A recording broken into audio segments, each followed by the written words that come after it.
What if Hatterene was in Gen 1 OU? There's already plenty of psychic types in Gen 1, and when I first started making the replays, I really wasn't sure how good Hatterene would be.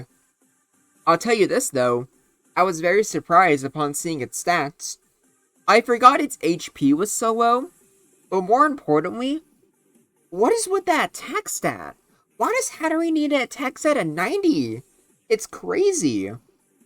But not gonna complain, it definitely helps Hatterene a lot in terms of putting it in Gen 1, because it will unironically be a mixed attacker, which is definitely needed to help it stand out from the other psychic types. Now, in terms of competition, there is no shortage of that when it comes to psychic in Gen 1. Starmie and Alakazam, Executor, Jinx are everywhere. Hypno, I think, kinda exists, but you're better than Hypno at least.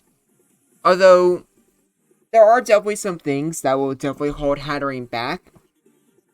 And ironically, I don't think it's the HP. Yes, 57 HP is pretty low, but keep in mind that with Gen 1, all of your stats are being maxed. So you're using max HP along with max defense and special defense. And as a reminder, these videos are done with Gen 1 custom games, and if you join my Discord server, all tournaments and replays are also being done in Gen 1 custom games. So there's no special stat. Instead, Hatterene will still be using its special attack and special defense independently, which means 103 special defense and 95 defense with 57 HP. This thing is pretty bulky. Bulky to a degree that this thing would be absolutely terrifying in Gen 9. At least I think so. Although, if you can, comment below if you actually play Gen 9 OU, how good Hatterene would be if it can have all its stats max. I'd appreciate it. But no, the real problem for Hatterene is its speed. 29 speed is hilarious, because you are slower than Slowbro, Snorlax, Rhydon, and obviously I've done plenty of slow Pokemon before, but I don't think I've ever done one that's slower than Slowbro and Snorlax. That is really bad. It's already bad enough for those two, because obviously they're super tanky and bulky, but being slower than Snorlax is really... it is so painful. Having Snorlax not need you to be paralyzed to outspeed and go for Body Slam, or Hyper Beam, or Amnesia, or Self-Destruct.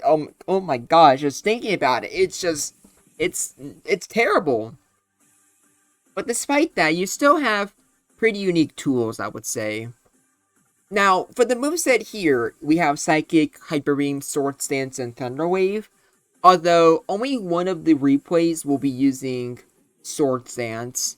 I was very interested, because I don't think I've actually gone over any Sword Stance Psychic types out of maybe Gallade. But even then, that doesn't sound very good. So let's get rid of this and replace it with what you're actually putting on here. Rest. Yes, you do have low base HP, but with defenses like these, you can absolutely find the opportunities to wake up again and try to heal off any damage you've taken. So what we have in actuality is a slow but bulky Psychic type that likes to paralyze, hopefully gets special drops with Psychic, and then hopefully get the special walls into low enough range to go for Hyper Beam.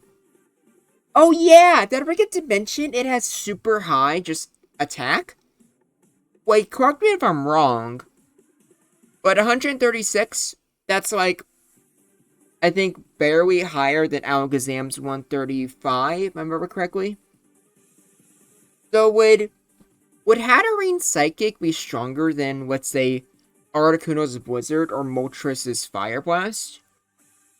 Let me know. Either way though, Hatterene's Psychic is just independently one of the strongest special attacks in the game. And unlike Fire Blast or Blizzard, your secondary effect is much better. Or I guess that's up to interpretation. Maybe you can say that a 10% chance to freeze is better. But if you ask me, I take a 1 in 3rd chance to lower special any day of the week. And lowering special when you have this high of an attack stat with stab, yeah, that's the neat part about Hatterene. It doesn't need to go for Thunder Wave if it doesn't want to. It just is so hard just to switch into. Its psychic hits like a truck. So while at first I wasn't sure if Hatterene was gonna end up staying in OU, now that I've seen the stats and just see how hard it hits, yeah, it's gonna have some problems. Things like Slowbro and Starmie kind of just stall it out pretty easily. And since with Paralysis, like, normally that allows it to outspeed everything. But, man, it really hurts just being slower than everything. Although it is worth noting that with Sword Stance, you can potentially use it to, you know, like, be faster. So if you really want, you can keep Sword Stance, replace Rest, and use a offensive version of Hatterene that wants to set up Sword Stance, and then you can kill things that are paralyzed with Psychic or Hyper Beam. To be fair, I don't think it's the worst thing in the world. How you use Hatterene is completely up to you. And currently, in my Discord server, they are testing out Gen 1 national decks. So, you can use Hatterene there if you want. Not sure if I'd really recommend it, because things like Hisui and Gudra are, you know, everywhere. But that's up to you to decide.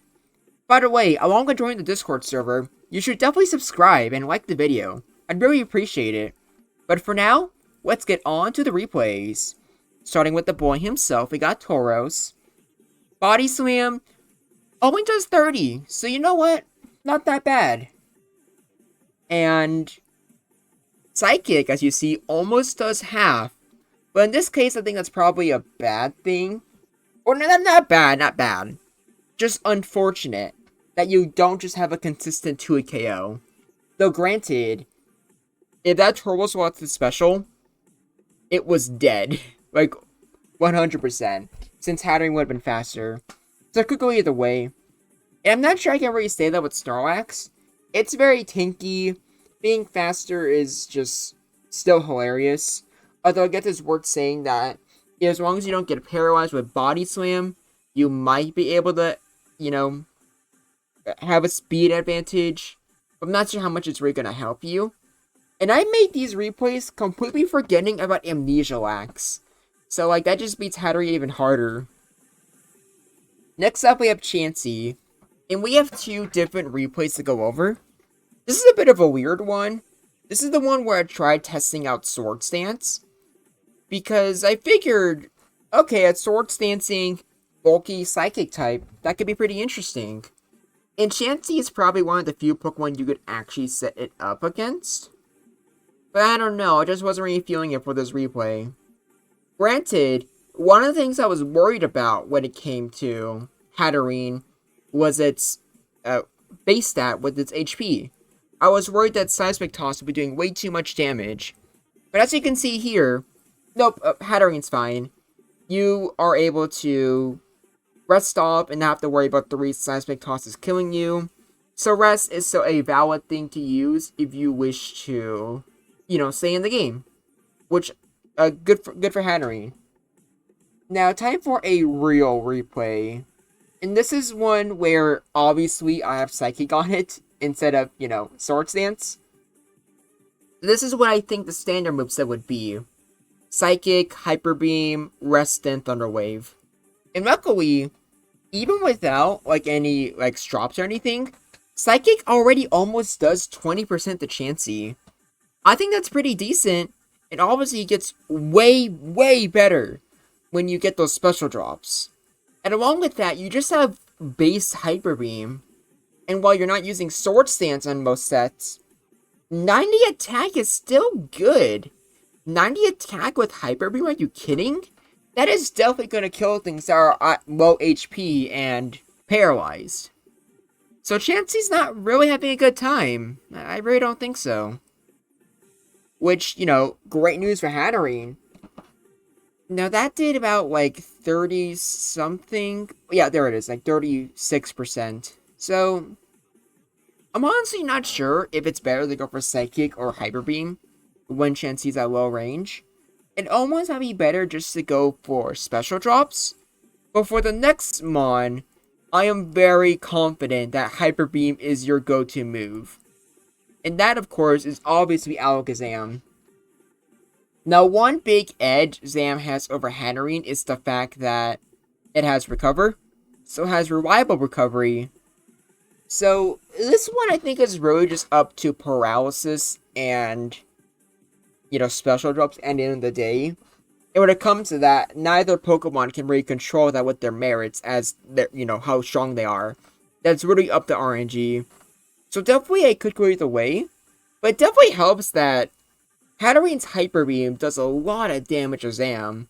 So even though Psychic isn't really doing that much, it's still decent chip to where Zam kind of has to respect it and can't just, get careless with trying to beat aggro and trying to kill the Hatterene. Because if, let's say you paralyze the Hatterene, and then you're trying to go for, multiple Seismic tosses in a row just to get it killed, you could potentially put yourself in Hyper Beam range, like you saw there. See that? Also, it's worth noting that if Hatterene gets a Special Drop first, it's faster, and Hyper Beam is probably going to kill. So granted, that replay was definitely lucky on Hatterene's part. But 50% of them will be in Hatterene's favor, and 50% will be Alakazam's favor. Although this replay here is probably a rare example where, in some ways, both of them got lucky. Hatterene missed the Clamp and paralyzed the Cloyster, but the Cloyster got a crit.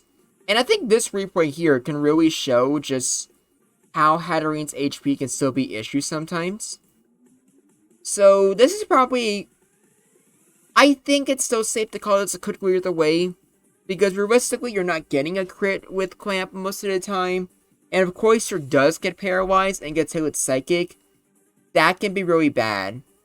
Though luckily for Cloyster, Psychic is not a consistent 2-hit KO. Next up we have Executor, and this is probably one of their biggest hurdles, I would say. But at the same time, Executor doesn't have immediate damage against you either.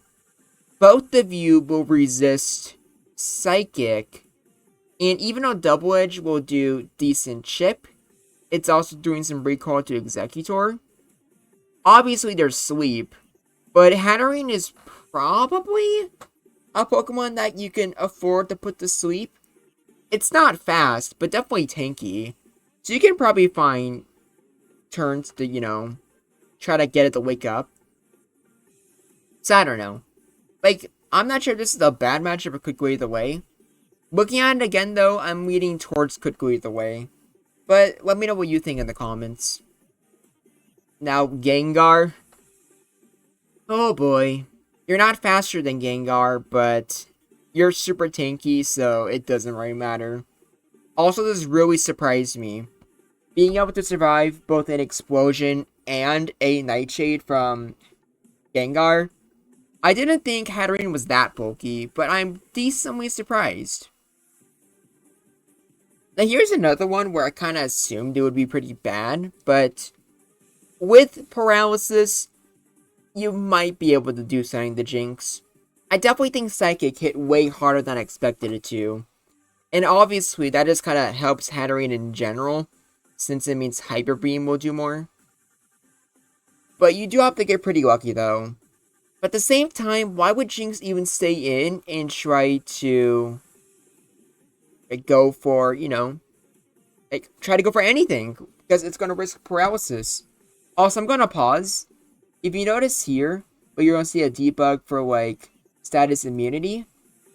I'm not sure how many of you actually noticed this, but sometimes you'll see here, I have Magma Armor on these Pokemon.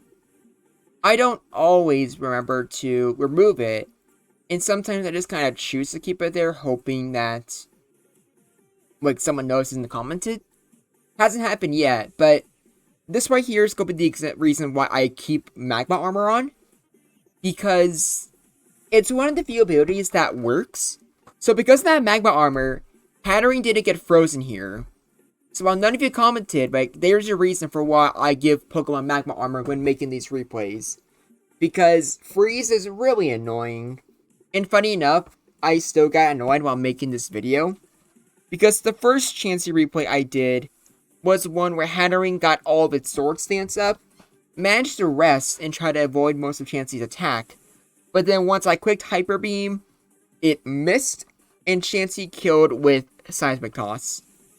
It was kind of funny, and I shared the link in my Discord server. So once again, definitely join that if you're interested. Next up, we have Rhydon. And the main question would probably be, can Rhydon 2-hit KO? And it can't. And since it can't, even though Hatterene is slower, it can still kill.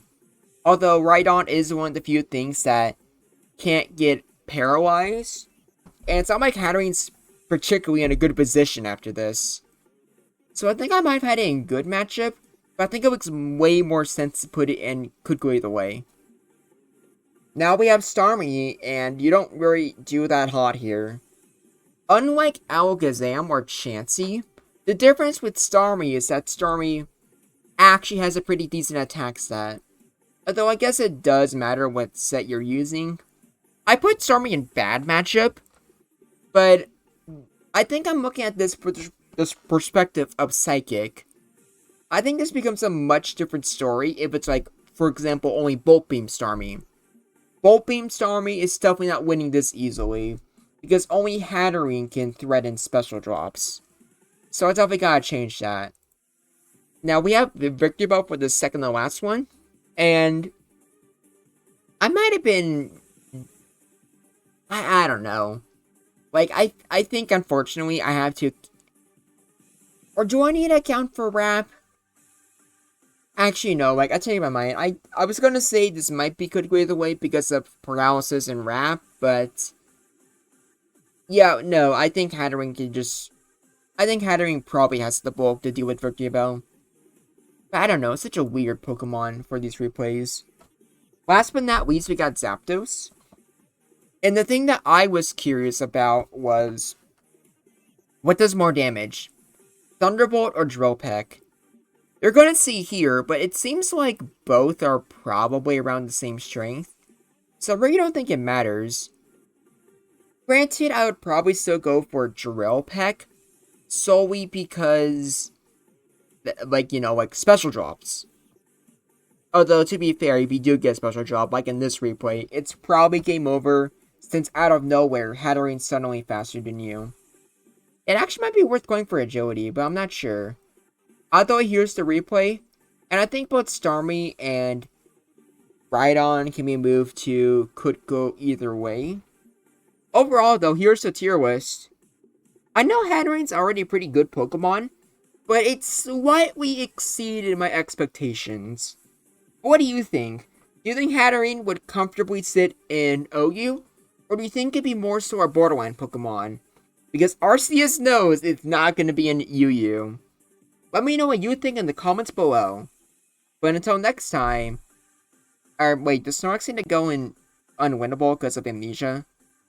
And I'll keep it like this, just because it looks nicer. But regardless, until next time, this is Groundback, and I look forward to hearing from you.